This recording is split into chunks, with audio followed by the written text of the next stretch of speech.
In this video, let's talk about PowerShell modules. Now, what is a module within a PowerShell? Module is basically a self-contained, reusable unit that contains basically a commandlets. It contains functions, variables, and other resources. Now, basically, it's a combination of all these resources forming a command. Now, the modules can be imported into a PowerShell session. So, if you are using Windows operating system, then by default you get something called as Windows PowerShell. Now, Windows PowerShell is a command line interface.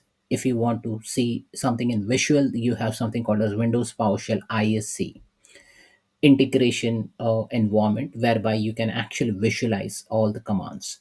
Now, PowerShell has inbuilt base module. So when PowerShell is installed within your system, then it comes with an inbuilt base module. However, you can write your own custom modules as well.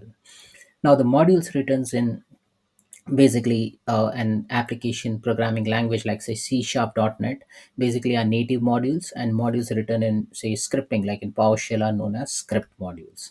Now, what are the module based commands? So what you can do with the module, so first thing what you can do is you can get the module, you can view what are the modules which are installed within your system.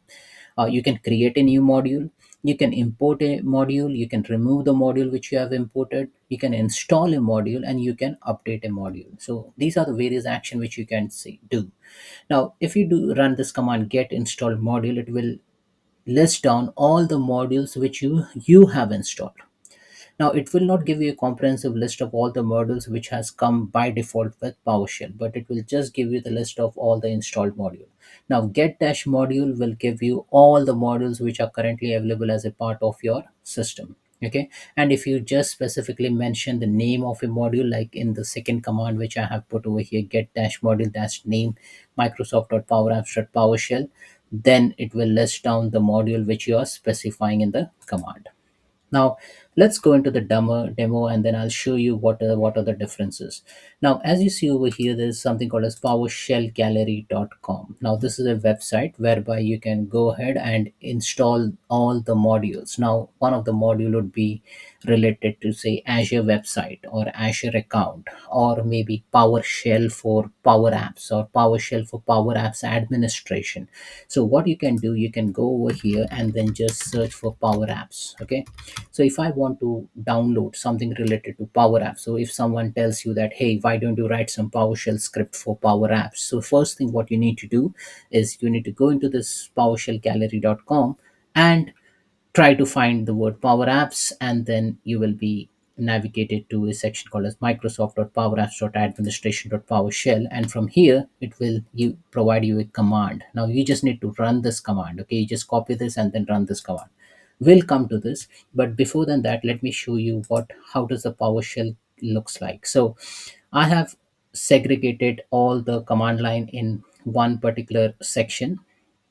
So if you see over here in command line, I have Windows PowerShell, Windows PowerShell ISC, PowerShell 7, PowerShell 7 Preview. Now, Windows PowerShell, which you see over here, it comes with the operating system. So I have Windows 11, so it has come with Windows 11. Then I have Windows PowerShell ISC, again it comes with Windows 11, so it is there. PowerShell 7 and the PowerShell 7 preview, I have to install it separately. So this is out of topic for this particular session. However, if you want, you can install PowerShell 7, which will give you an advanced command capability and which can do many more other things which Windows PowerShell cannot do. Okay, so we'll just focus on Windows PowerShell and Windows PowerShell ISE. Now, if I click on Windows PowerShell ISE, make sure that if you want to run any administration based command, you need to have a proper right. So I did a right click and I said run as administrator. So Windows PowerShell looks something like this. Okay, now I can change the directory. I can use all the DOS based command over here, cd/cls, and then I can even zoom it and I can change the properties, right click properties, and I can change the color interface. I can do a whole bunch of things from here, right? So I'll make it green and I can do a whole bunch of things, right? I'm not going to go into that, but I'm just showing you the capability. Okay, so this is Windows PowerShell. Now, again, if I go over here, And I will just show you how Windows PowerShell ISC basically looks like. So if I just do a right click, Windows PowerShell ISC, and do a run as administrator, this is how the Windows PowerShell ISC looks like. Same command basically. Now here in the first half, you can actually write your script. So you can put all your script over here, and here you can execute the command. Okay, so basically if you write a script, you can execute that command over here. So just to show you, like if I type in cls, okay, I can type cls over here as well and run it. Okay, or maybe I'll just say cd slash. Okay, so I'm running this command. Or maybe what you can do is say if you want to navigate to cd windows, from here you can just write the command over here, and then you can run this command. So I'm running this command, and then that command gets executed over in this interface, right? So this is how you can operate. What is this on the right hand side? Now these are the list of commands. Okay, now these are the list of modules which I have either installed, or it has come as a part of this implementation.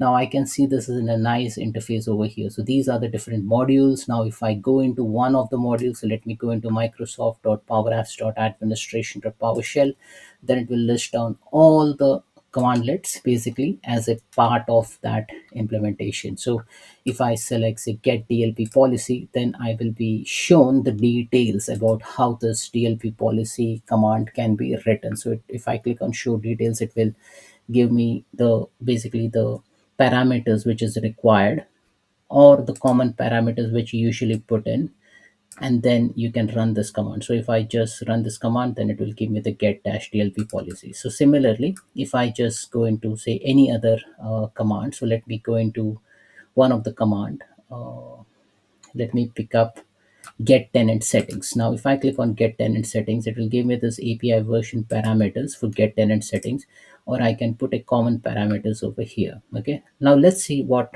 happens when you run this. Now if I click on run, it will ask me to authenticate, right? And then once I authenticate, it will show me all the tenant settings. So these are the tenant settings for me for this particular environment. As I've already logged in to this application, it is giving me this information. Okay, now this is about ISC. This is how basically the command looks like. Okay, now let me go into Windows PowerShell. Now here we do not have a user interface, right? So we just need to rely on our knowledge of the command, right? So from a module perspective, now as this topic is all about module, if I want to know what module I have installed, so I'll just type in get dash module. Okay, the moment you type in, it will show you that these are the modules which has come out of the box: microsoft.powershell.management ps readline. Okay, now these are like couple of module, but there are other modules which you can load on demand and you can execute a command, right? So if I run this command import dash module, and this module is already installed, so this module is named as ps diagnostics. Okay, and if I run this command, it is loaded that module in the memory. Okay, now if I type in get dash module, you can see that it has loaded ps diagnostics, and at the same time it has added this microsoft.powershell.utility along with it, right? Now I have many module within the memory, and I can execute that command on the fly. Okay, so this is the difference between get dash module. So get dash module, when you type in at the start, it will give you a couple of items, but then you can start loading items in your memory, and based on the dependency of that module, it will start loading other modules accordingly. Now it will give you a module type as either as a manifest or as a script. Okay, and then what are the different commands which are supported within that specific module. So let me clear the screen for a moment, and now I will again type in get dash module, but now this time I'm not just type in get dash module, but then I will put a switch called as get dash list available. So if you just type in first two or three character and then tab out, you just put a tab, then it will give you the listing. So it says get dash module list available. Now if I just run this command, it will give me all the modules. Okay, all the modules which has been there in this particular operating system. Now As you see over here, it is named az.accounts, az.advisor, az.aks, and the list goes on, right? From where does this module getting picked up? Now, remember, we went to Windows PowerShell ISE.